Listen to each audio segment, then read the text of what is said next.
Close your eyes now, and let your body sink a little deeper into wherever you are resting. Take one slow breath in, and let it go. There is nowhere you need to be tonight. Nothing left to do. You are simply here, and that is more than enough. Let me take you somewhere quiet, somewhere the rest of the world cannot reach you. Picture, if you will, a small town nestled between mountains so old they have forgotten what it felt like to be young. The peaks rise on every side, draped in dark pine forests, their upper ridges disappearing into a low ceiling of cloud that has been there so long the townspeople no longer look up expecting to see stars. Tonight, the last amber light of the evening is fading behind the western ridge, and the cobblestone lanes are emptying one by one as doors close gently. Lamps are lit, and the mountain town draws itself inward, the way all quiet places do when darkness begins to settle. At the far end of the main lane, past the baker whose ovens have long gone cold, past the herbalist's shuttered window with its faded painted leaves, past the little stone bridge over the creek that murmurs even in its sleep, there is a narrow building with a wooden sign hanging above the door.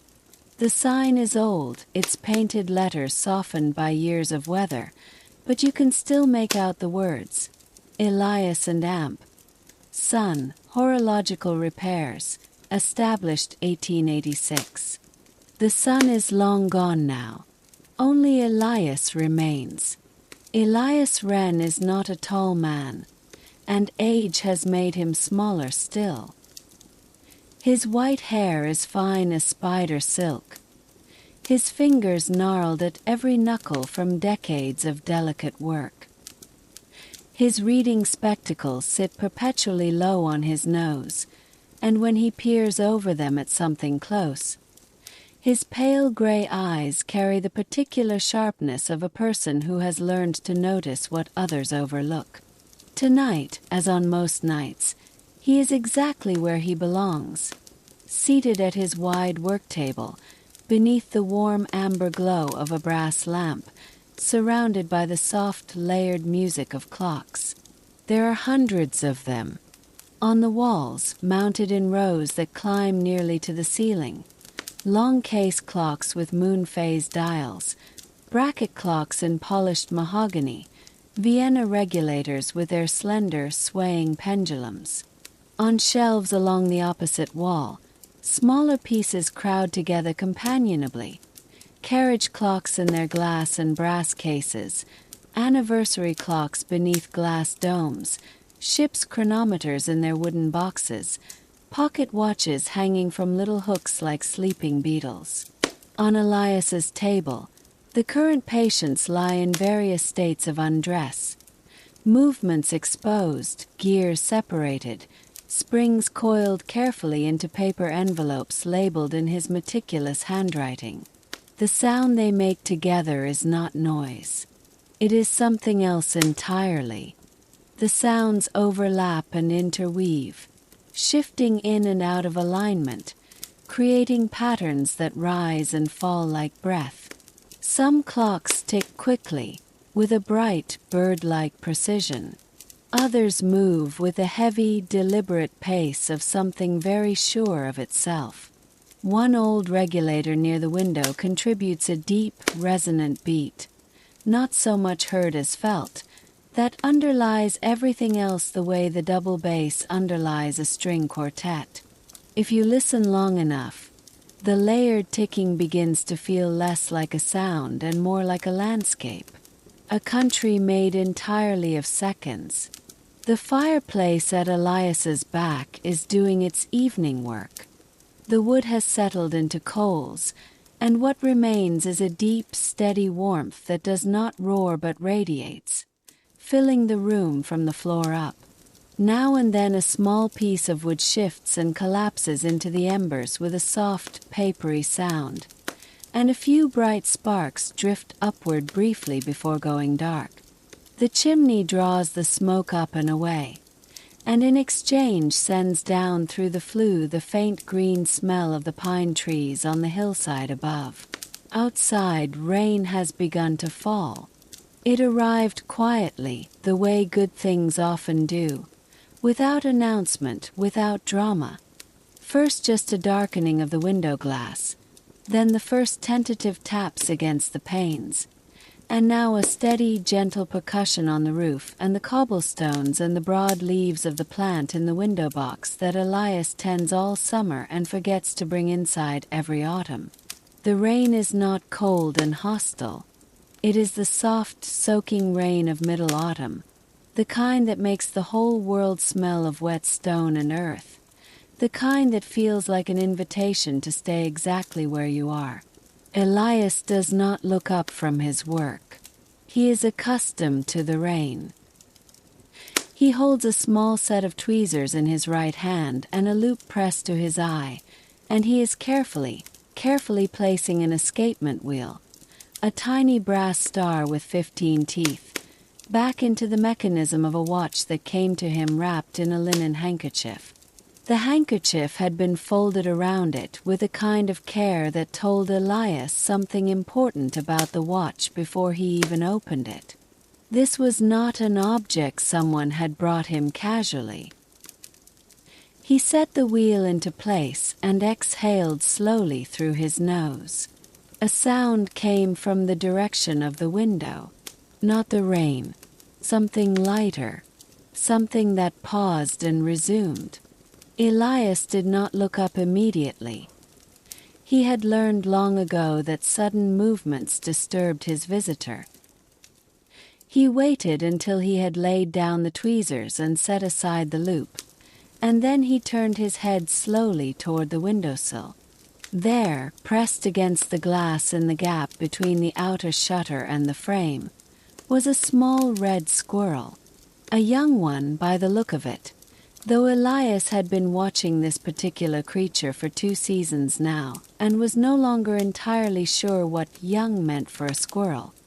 She had rust-colored fur that shaded to pale cream at her belly, a tail that curved over her back like a question mark, and 2 large dark eyes that watched him with an expression combining wariness and a tremendous, barely contained curiosity. He called her Cinnamon. She did not have a name for him as far as he knew, but she had decided he was acceptable, which he considered the greater compliment. She came most evenings, usually around the time the lamp was lit. She never entered, not fully, not yet, but she had graduated from watching from the garden wall to perching on the outer sill, and Elias counted this as significant social progress. Without turning his body, he reached across the table and picked up a small blue dish. On it were 3 hazelnuts, placed there before dark with exactly this visit in mind. He set the dish on the inner edge of the sill, as far from his side as he could reach, and returned his hands to his lap. Cinnamon regarded the dish for a long moment. Then she regarded Elias. Then she looked at the dish again. She made a small sound, not quite a chitter, more of a thoughtful murmur, and crept sideways along the sill until she could reach the nearest hazelnut. She took it without snatching, which Elias appreciated, and retreated to a safe distance to examine it. Finding it satisfactory, she consumed it with methodical efficiency, holding it in her forepaws and rotating it with each bite. Elias watched her with something that was not quite a smile. His face didn't easily arrange itself into smiles, but was the internal equivalent of one. He turned back to the watch on his table, the watch that someone had brought wrapped in a linen handkerchief. It was a pocket watch, silver-cased, and not young. The case back was engraved with initials, in a florid Victorian script, and the movement, when he had opened it for the first time 2 evenings ago, had revealed itself to be of a quality that took his breath away. The maker's name was engraved on the plate in letters finer than the point of a pin, and it was a name he recognized. A master watchmaker from the city, whose work had not been made for almost 80 years. The watch had not been brought in for ordinary repair. The woman who left it, a gray-haired woman with paint-stained fingers, who had come on the first day of October, had told him that the watch had belonged to her grandmother, that it had stopped running during the winter her grandmother died, and that she had kept it in a drawer for 11 years because she could not bring herself to have anyone touch it. She had said, "I don't only want it to run again. I want it to feel like it did when she wounded it." Elias had nodded. He had understood completely.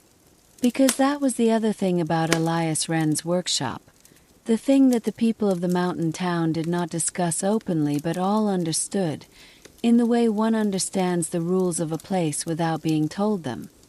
The clocks and watches that came to him did not carry only their mechanisms. They carried the time they had kept, the moments they had counted. And when Elias opened a case and laid a movement bare beneath his lamp, he sometimes, not always, but sometimes, found something that a purely mechanical explanation could not account for. He found the feelings the clock had been present for, the quality of the light in the rooms it had inhabited, the texture of the silences it had measured. He found in the most delicate instruments something very like memory. He had never told anyone this. It was not the kind of thing that invited explanation. Tonight, after Cinnamon had taken the second hazelnut and retreated to her spot beside the warm chimney breast, just inside the shelter of the eaves, curled tightly against the cold stone, Elias picked up the silver pocket watch one more time. He turned it over in his palm. He felt, as he often did with the finest pieces, a faint warmth in the metal that had nothing to do with the temperature of the room. He pressed the crown. The case lid sprang open with a clean, bright click. And very slowly, very gently, like a door opening onto a room you have not entered for a long, long time, something began to unfold. The workshop did not disappear. Elias remained at his table, the rain still falling outside, the fire still breathing behind him, the clocks still measuring their invisible country of seconds. But alongside all of this, as if two transparencies had been laid gently over one another, something else began to make itself known.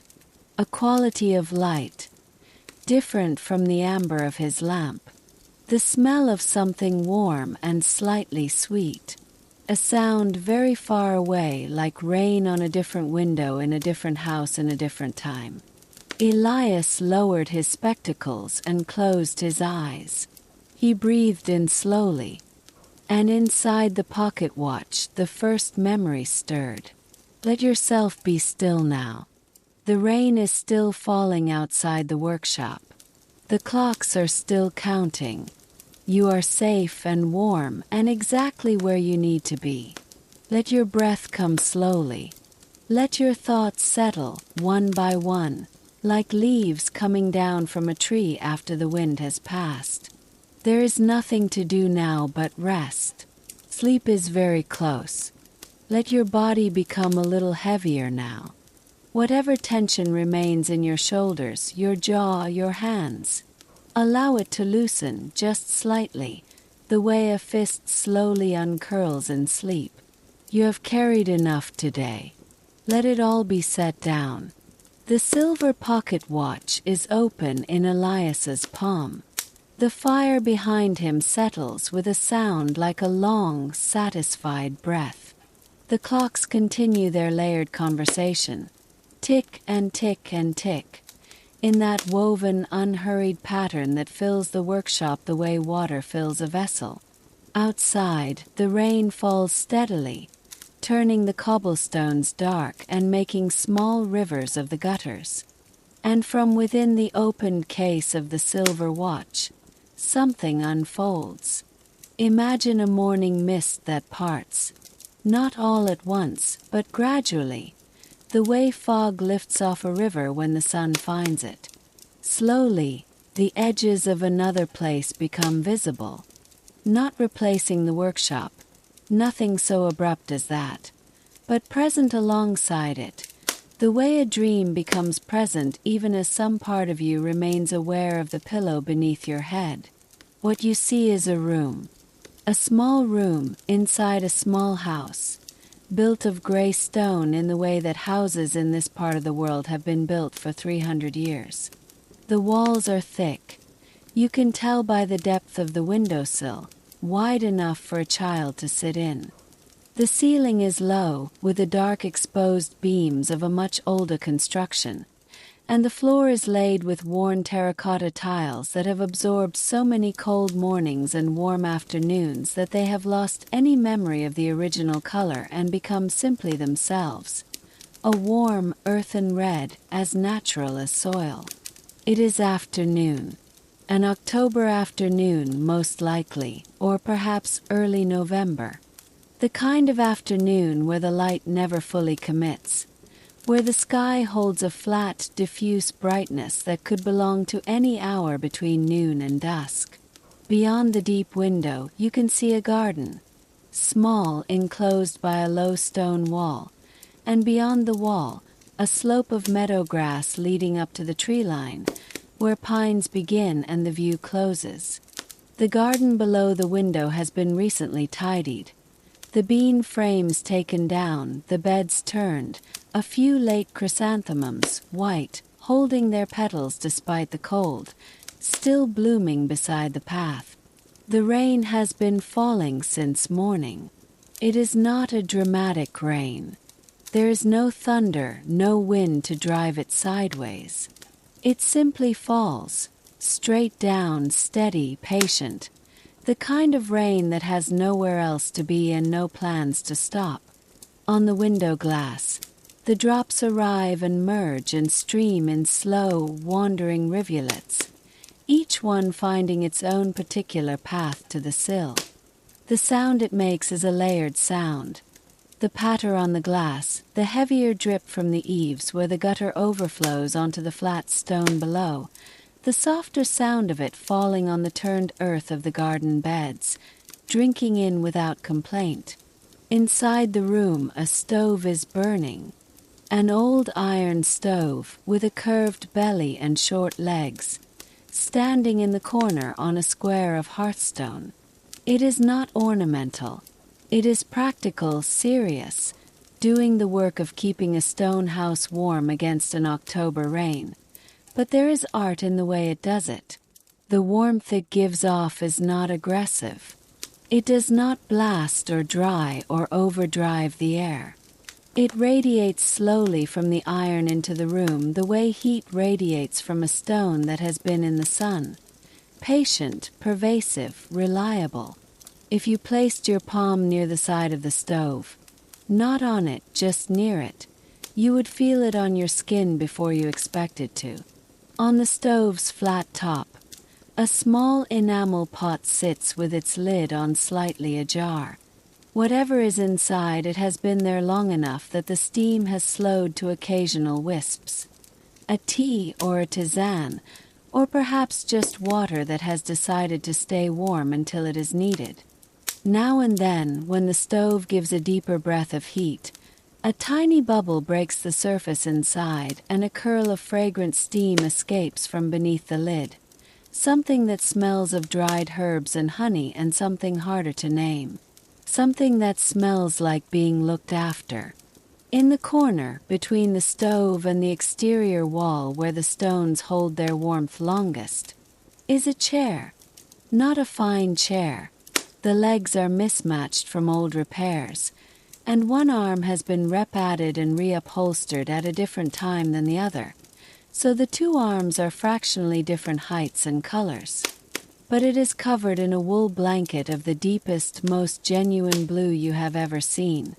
A blue that doesn't shout but simply exists with complete conviction, and from beneath the blanket, 2 small feet in wool socks are visible, pointing toward the stove.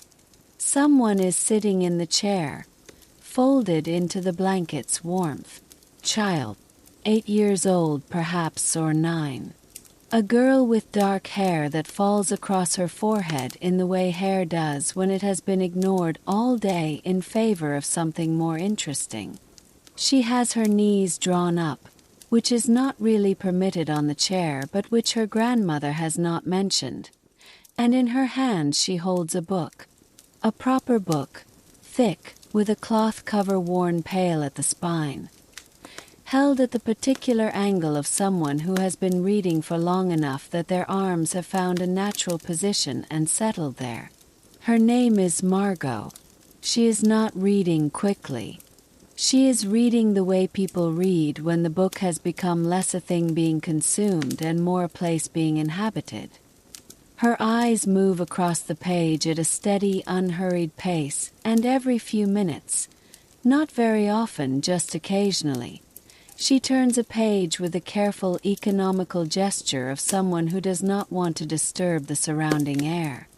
Beside the chair, on the floor within easy reach, there is a ceramic mug with a small chip on the rim, and she reaches for it without looking down, lifts it, takes a slow sip, and sets it back with equal care. Tea is warm. The blanket is warm. The stove is warm. Outside, the rain continues to fall. From somewhere deeper in the house, behind a door that is slightly open at the far end of the room, there is the sound of another person. Quiet movement, the muffled click of cupboard doors, the sound of water running briefly and stopping, the soft shuffle of slippered feet on the kitchen tiles. A grandmother's movements, unhurried and intimate, the sounds of someone moving through their own space with the complete ease of long familiarity. Then her voice, low and warm, coming through the gap in the door. Margot, the tea is fresh if you want it. The girl looks up from her book. She considers this offer. You can see her weighing it, and then unfolds one arm from the blanket and holds up her mug in response. From the kitchen, a small sound that might be a laugh, and then the sound of a kettle being lifted. And Margot returns to her book. Here is the thing about this particular moment, the thing the silver pocket watch has held all these years. It is not dramatic. There is no event. Nothing is happening and nothing is about to happen.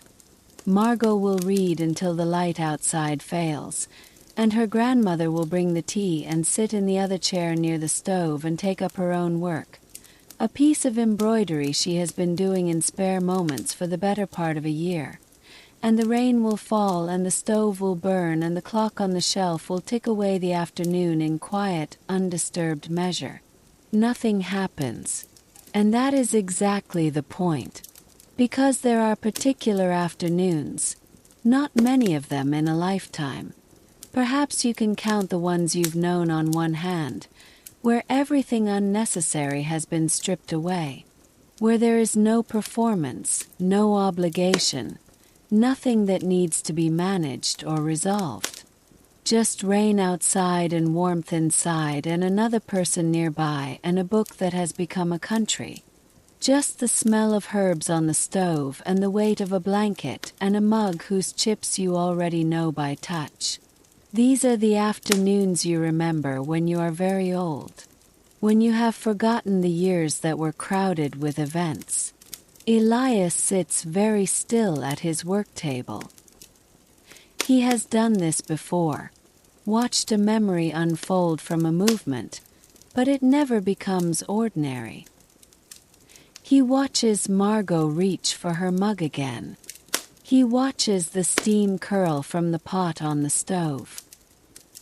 He watches the rain on the window trace its slow, branching paths. Across the room, Cinnamon has come in from the eaves.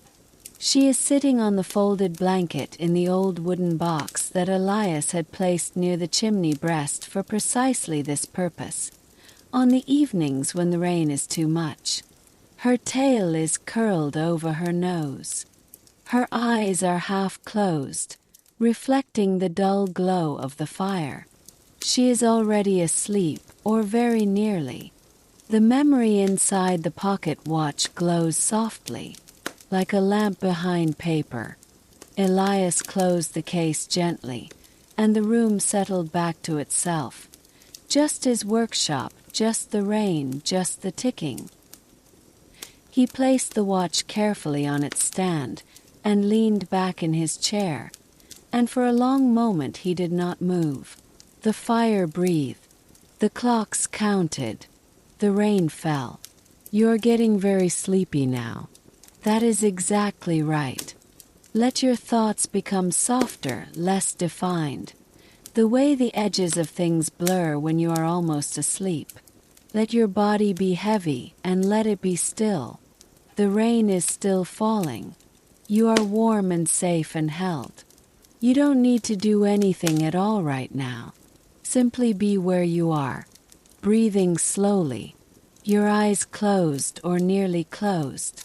If there are thoughts still moving through your mind, small tasks, small worries, the loose ends of the day, just let them go gently.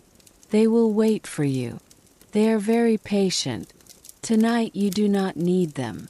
Come back to the mountains. Come back to the narrow lane, the cobblestones, the little building with the weathered sign. The rain has eased to a whisper now, and somewhere above the cloud, without revealing itself, the moon is making the night marginally lighter than the dark alone could account for. Inside the workshop, nothing has changed. The fire is lower, the lamp still burns, the clocks maintain their quiet and continuous account of the passing hours. Elias has risen from his chair to stretch. He is not a young man, and his back has opinions about extended sitting that grow more emphatic each year. He moved slowly to the window and stood for a while looking out at the wet lane, at the drops still falling from the eave, at the dim shape of the mountain above the roofline, just barely visible against a sky that was a slightly different shade of darkness. He stood there until his back had forgiven him, then turned back to his table. There, on the shelf just above the work table, is the next piece.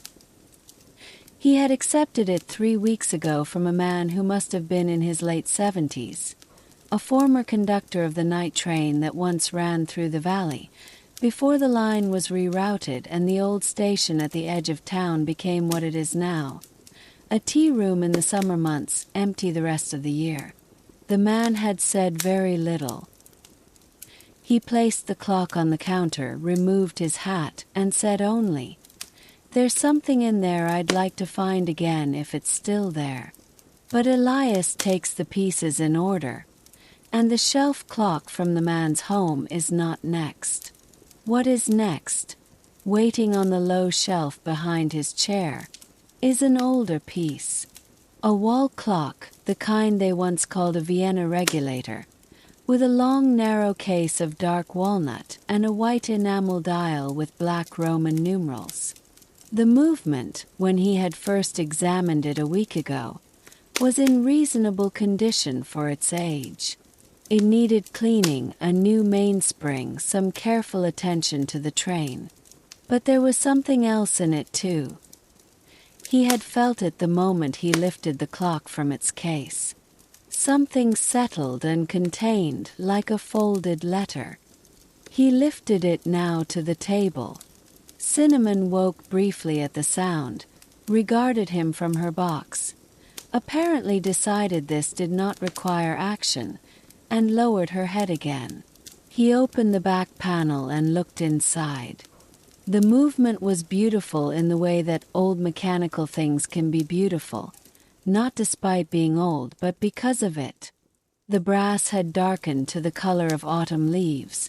The steel had taken on a faint blue sheen, and the whole intricate arrangement of wheels and springs and jeweled pivots had acquired over its long life a kind of gravity. a weight of time. He lifted the loop and examined the plates and the bridges, checking each jewel, each tooth on each wheel. Then, when he was satisfied, he sat back and simply held the clock gently in both hands, the way you might hold something sleeping, and waited. And the memory in the movement came forward. Not the workshop, not the rainy afternoon, something completely different. The smell arrives first, dry grass and something sweet and green, the particular combination of a meadow at the very end of a long, warm day. Then warmth, not the warmth of a fire, but the gathered warmth of a day's worth of sunlight slowly releasing itself from the earth.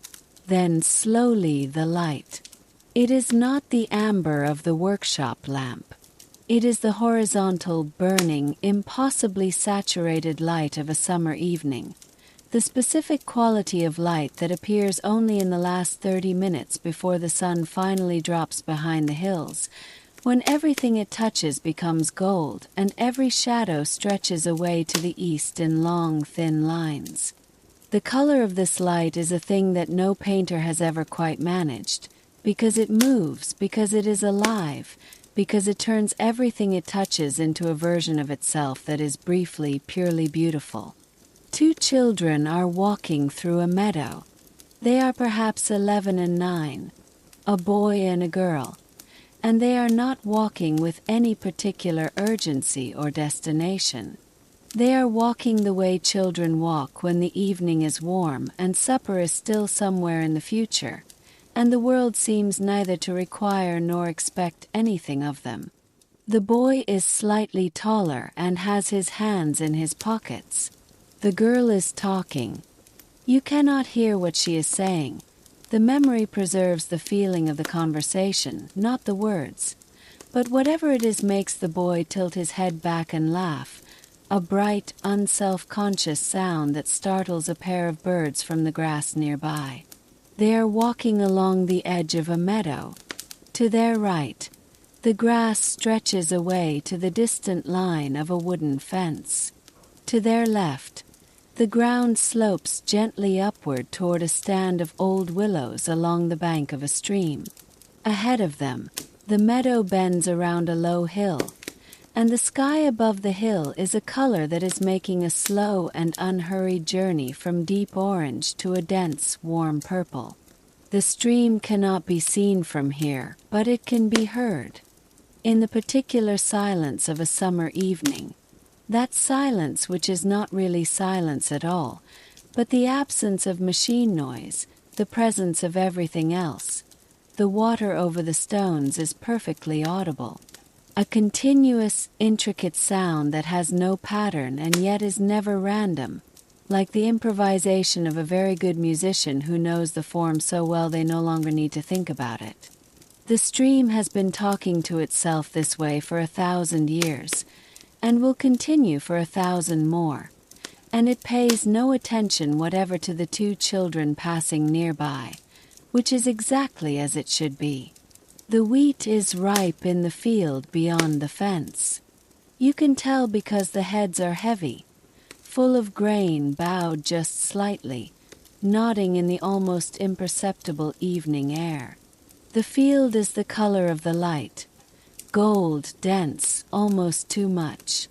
The smallest movement in the air sets it shifting in slow, long waves. Not the dramatic waves of a wind-blown wheat field, but the gentlest suggestion of motion, the way the surface of very still water moves when something breathes near it. Then the first firefly appears, not announced, not preceded by any particular sign. Simply, where there had been warm evening air, now there is a small, cold, green-white point of light. It holds for a moment, the light of it improbably bright against the darkening sky, then winks out, then another 3 meters to the left, then one low to the ground near the girl's feet, which makes her stop and crouch down, her face very close to where the light had been. her expression one of complete and uncomplicated wonder. The boy stops too and turns back. "Did you see it?" she says, and her voice is barely above a murmur, as if speaking too loudly might cause the whole evening to scatter. "I saw it," he says.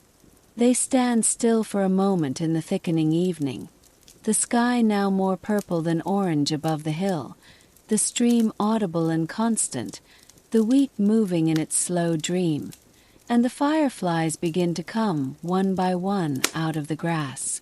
There is no hurry here. In this memory, in this folded piece of time preserved inside the walnut-cased clock, there is nothing that rushes.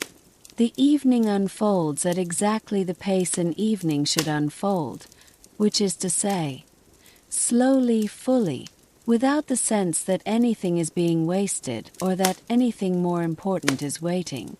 The two children do not have anywhere they need to be. The meadow does not need them to be anything other than what they are. The fireflies rise and drift, each one carrying its brief, cold, green question into the warm air and receiving no answer and needing none. The girl reaches out her hand, palm up, and one firefly lands on it.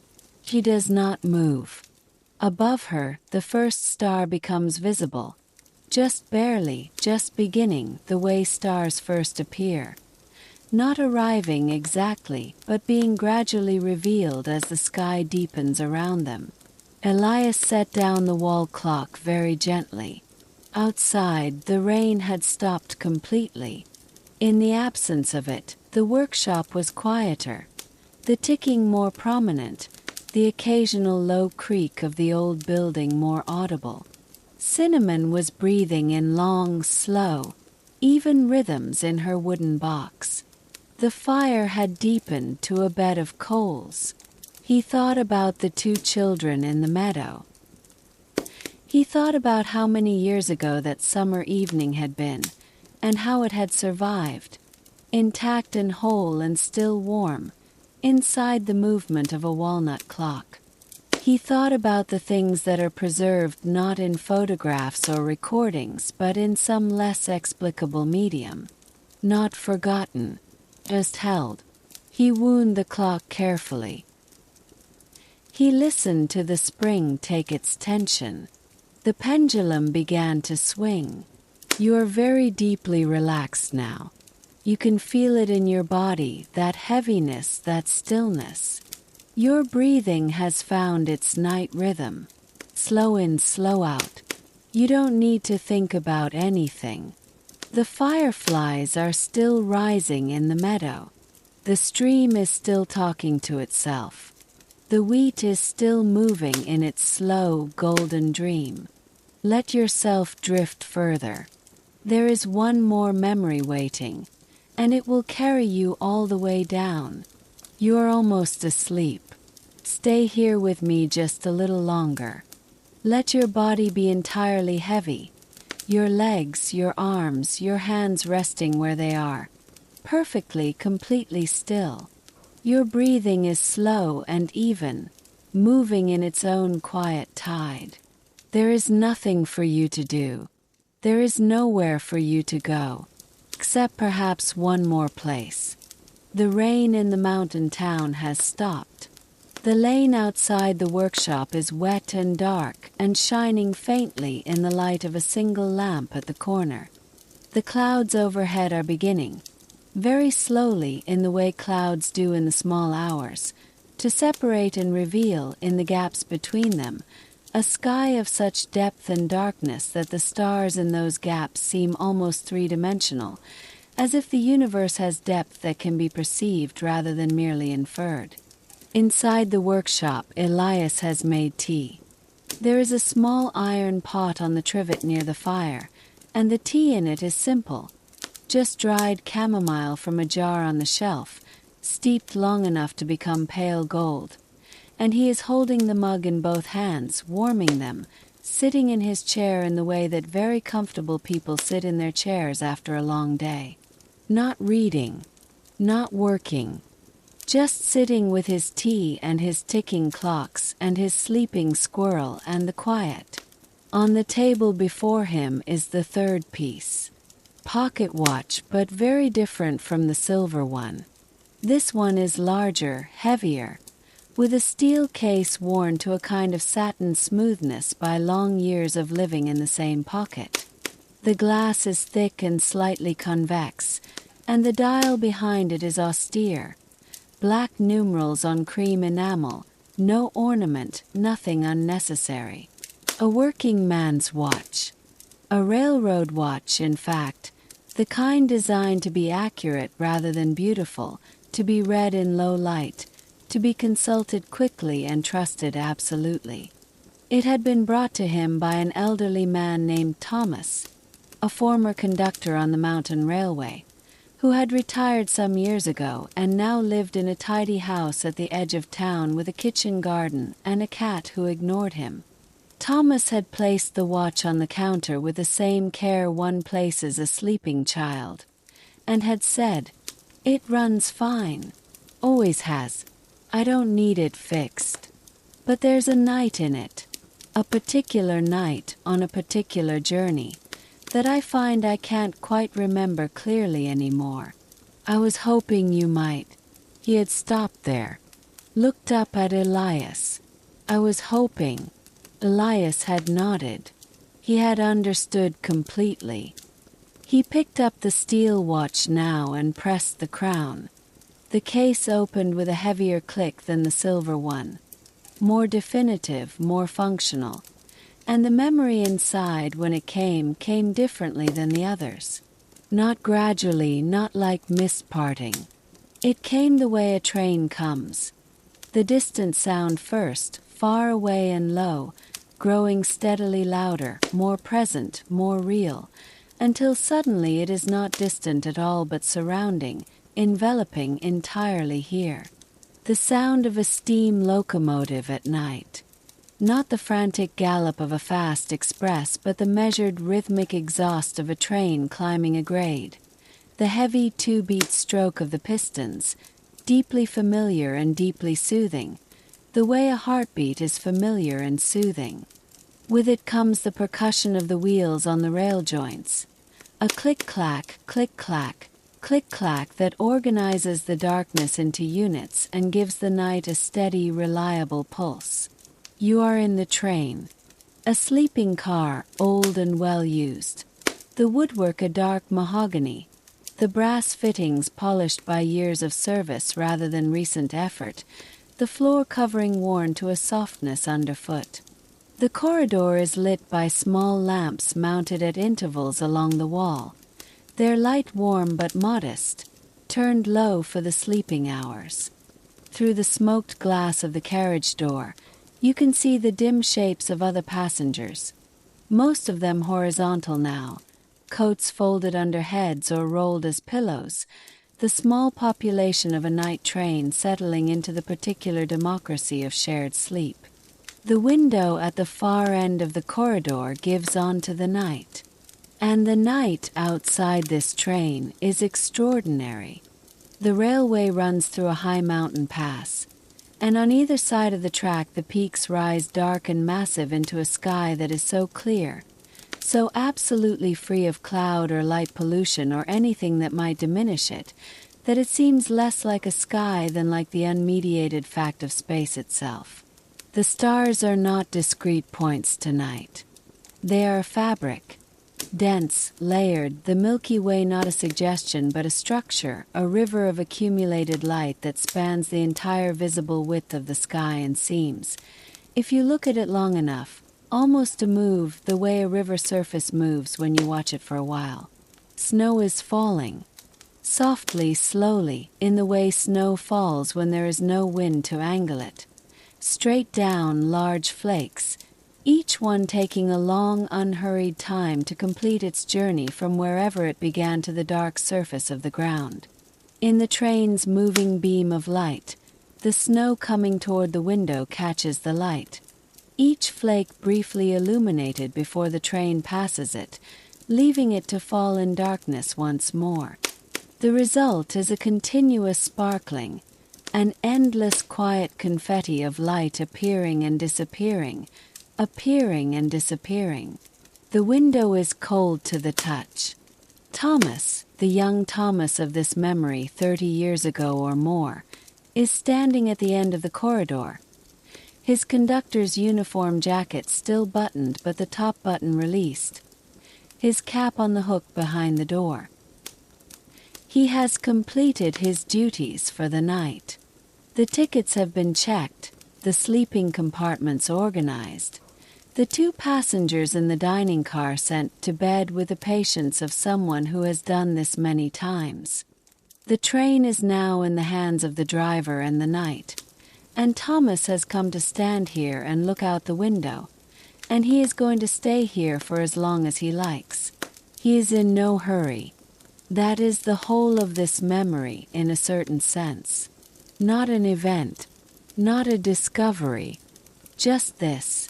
A man standing at a train window in the small hours, watching snow fall past the glass of a mountain railway, the stars above the peaks, the train carrying him through a silent white world at exactly the speed it needs to go, and nothing required of him for the next several hours except to be present in this corridor with this window and this extraordinary, still, enormous night. He put his hand on the cold glass. The snow fell past. The wheels counted the rails. The engine breathed its heavy, rhythmic breath ahead of him in the dark.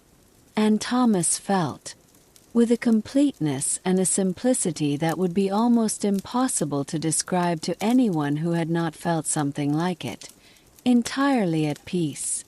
Not happy exactly, or not only happy. Peace.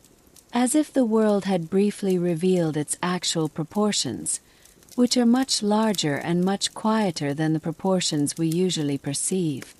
And within those proportions, all the things that seemed urgent and worrying had arranged themselves into something much more manageable, something that could wait, something that might, in fact, resolve itself if simply allowed to. The snow fell. The stars turned their imperceptible fraction. The train moved through the pass. In the workshop, Elias held the steel watch in his open palm and looked at the glowing coals of the fire. He was thinking about Thomas at the window. He was thinking about how a person can carry a moment inside them for 30 years. How a moment can be more durable than most of what surrounds it. And how it is never quite the same when you try to describe it to someone else. Some things exist only in their original context, only in the actual moment of their happening. But this watch, this memory, had preserved it. At midnight, Cinnamon made a small sound in her sleep and rearranged herself in her wooden box. Elias glanced at her. Her eyes remained closed. Her tail curled more completely over her nose. He closed the steel watch and set it carefully beside the other pieces. He sat in the deep quiet of his workshop and listened to the clocks. "You are very nearly asleep. I can tell by the quality of your stillness. Your breath is slow and deep and even. Your body has found its restful weight. You don't need to follow every word now. Just let the sounds come, the clocks ticking, the snow falling on a mountain railway, the stars above the pass, and let them carry you further down. One more chapter, one more memory, the last one, and then rest. You don't need to stay awake. Let these words come to you gently, from a great and comfortable distance, like music heard from another room. You are already most of the way to sleep, and that is exactly where you are supposed to be. Let your body be entirely, completely still.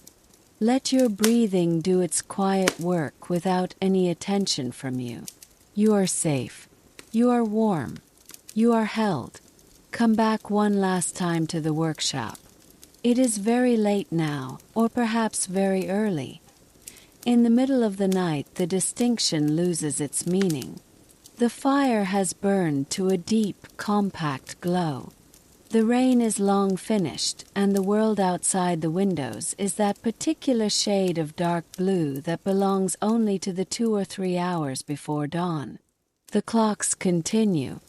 The ticking is the only sound, layered and soft, and in the stillness of the workshop it seems not so much a mechanical noise as a kind of breathing, the breathing of a house that has been inhabited for a very long time by the same quiet, careful person. Elias has not gone to bed. He often doesn't on nights like this. There is something about the deep hour, the late hour, the blue dark hour, that he has always found more comfortable than the hours of ordinary darkness. The world is simpler at 3 in the morning. The demands of it have retreated to wherever demands go when nobody is awake to meet them, and what remains is just the unadorned fact of being alive and present in a warm room. He has been sitting with his tea, which has grown cold, and he has been looking at the shelf above the work table, not at the pieces waiting to be attended to. Those he knows, and knows their order. He has been looking past them. At the far left end of the shelf, where the light from the lamp barely reaches, there is a small object that has stood there so long it has become invisible, the way things do when they have been in the same place for many years. They stop being seen. But tonight, for the first time in he cannot say how long, Elias sees it. Pocket watch. Small, not large.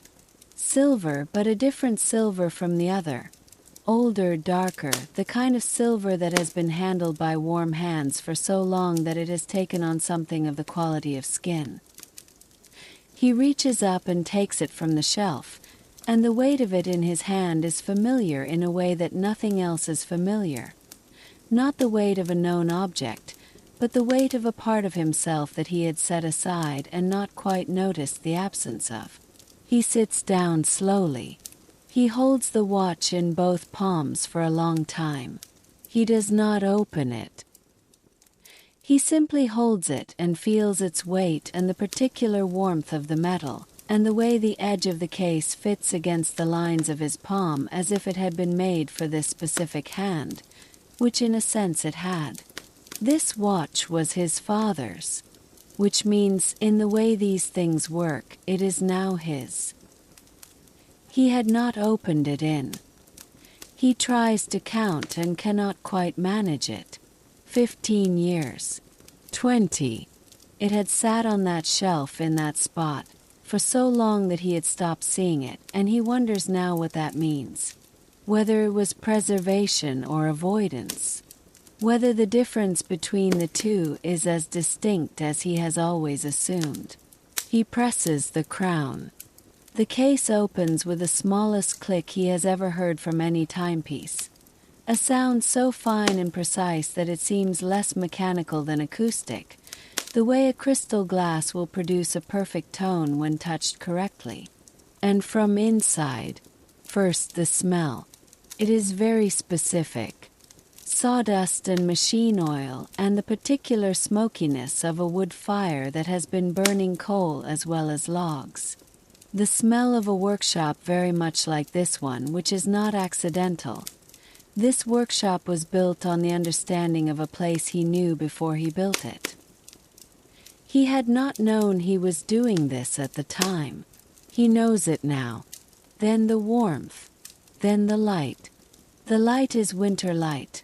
Low-angle white, coming through a window that faces north and so receives no direct sun, only the bright reflected light of a white sky over a white landscape. Through this window, in this memory, snow is falling. Not the dramatic snow of Thomas's mountain railway, but the quiet domestic snow of a village in December. Small, unhurried flakes falling past a window, accumulating without urgency on the window ledge and the rooftops and the lane outside. Inside the workshop of this memory, everything is familiar and everything is different. The same shelves, crowded with the same kinds of clocks. The same work table with the same carefully organized tools. The same smell of oil and sawdust. But the proportions are slightly different because this is another shop in another town, and the fireplace is in a different corner, and the lamp above the table is a different lamp. And the man sitting across the table from him is not Elias. He is an older man, not ancient, but aged in the particular way of people who have spent their lives in focused, careful physical work. The hands deeply lined, the posture entirely settled, the eyes clear and direct in a face that has long since given up the effort of presenting anything other than what it is. He is wearing a wool waistcoat over a work shirt with the sleeves rolled back, and he has a loop in his hand, and he is looking at young Elias across the work table with an expression that is mostly patience but contains, at its edges, a kind of affection that the man would not have known how to name and would not have tried to. His name was Arthur. He was Elias's father. In this memory, which must be from some time in winter, when Elias was perhaps 17 or 18, the two of them are sitting at the work table together after the evening meal, in the late-hour tradition of the workshop, where the day's work had finished but neither of them was ready to leave the company of the clocks. This had always been a particular time, an in-between time, a time that belonged to neither the working day nor the sleeping night but to something else, something that had no practical category, that existed for no reason other than itself. Young Elias is watching his father work on a small carriage clock. He is not bored. He is not impatient. He is simply watching in the total absorptive way that young people watch people they admire without quite being able to say so. He is learning something, though if you asked him at that moment what he was learning, he would not have been able to tell you. It is not something that can be reduced to a skill or a technique. It is something more like an attitude. Something like, the way to be in a room with a clock is the same as the way to be in a room with time itself. Carefully, respectfully, without trying to make it go faster or slower than it wants to. Outside the window, the snow falls. Then his father sets down the carriage clock and looks up at him, and his expression does not change, remains the same patient, clear-eyed, unhurried expression, but something in it opens slightly like a window. He says, "Some people spend their lives measuring time, Elias. They count what passes and worry what remains. But there's another thing a person can do, if they're paying attention. They can keep the peace inside it. The stillness inside each moment, not the moment itself which always goes, but the quality of it. That's the thing worth preserving."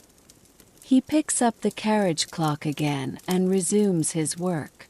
Young Elias says nothing. He watches his father's hands, those lined, patient, capable hands, move with their habitual precision among the tiny components of the movement. He listens to the clocks on the wall. He hears the snow very faintly landing on the ledge outside. He will spend the next 50 years of his life learning, slowly and imperfectly, what his father meant. And he will forget from time to time that he already knows. In the workshop, his workshop in the mountain town, in the very late hour of a rainy autumn night that has now become a clear, still, blue-dark morning, Elias Wren sits with his father's watch open in his hands and is quiet for a very long time. He thinks about all the pieces that have come to him over the years, all the memories he has found folded into their movements, the rainy afternoons, the summer meadows, the night trains, the snow-lit windows, all the ordinary moments that people had carried without knowing it and then brought to him when they could no longer find them on their own. He thinks about the work he has done in this room, which has always seemed to him to be more than mechanical repair, though he has never been able to explain to anyone's satisfaction, including his own, exactly what more it is. He thinks about his father. He thinks, I have been keeping the stillness all along. That is what I have been doing. He closes the watch. He does not put it back on the shelf. He puts it in the pocket of his cardigan, where it settles against him with the ease of something returning to where it belongs. Cinnamon stirs in her wooden box. She lifts her head, looks at him with her large, dark, unhurried eyes, finds everything satisfactory, and lowers her head again. Her breathing slows immediately, the breathing of a small creature with no unfinished business. Elias leans back in his chair. He does not intend to sleep here. He will go upstairs presently, to his narrow bed with its heavy wool blankets. But not yet. For now he will simply be here, in this room that has been his life's companion, among these clocks that have trusted him with their most private contents, in this particular quality of darkness that is not night anymore but is not yet morning. The fire breathes its last warmth. The clocks tick, softly, softly, softly. Outside, the snow that the night has brought, quietly while no one was watching, is still falling. It has laid itself over the cobblestones and the window ledges and the old stone garden walls of the mountain town. It has made the world simpler and quieter than it was. It has covered the things that did not need to be seen tonight and left only the essential shapes.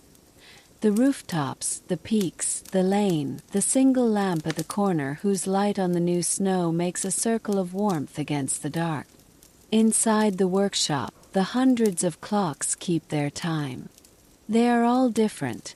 Different makers, different centuries, different mechanisms, different voices. But in the deep stillness of this hour they have arrived, quite naturally, at something very near to unison. Not quite. There is always the small variation that gives the sound its texture. But almost, an almost harmony, a breathing together. If you were to hear it from outside the door, on the cobblestones in the snow, you might not immediately know what you were hearing. It might take you a moment to recognize it as clocks. It might, for just a moment, sound like something else entirely. It might sound like a very large, very peaceful thing, breathing in its sleep. Let that sound carry you. Let your body be completely at rest now. Let your thoughts settle the way snow settles, quietly, without effort, covering everything evenly in a stillness that has no shape but softness. You have been here in the mountain town, in the warmth of the workshop, in the company of Elias and the clocks and the small red squirrel who trusts them both. You have followed the memories, the rainy afternoon and the meadow and the night train and the winter workshop with the falling snow. You have kept good company tonight. Now let them go. Let all of it dissolve into the simple, sufficient dark behind your eyes. There is no hurry. There is no next thing. There is only this breath, and then the next one, and then nothing more to count. Sleep well.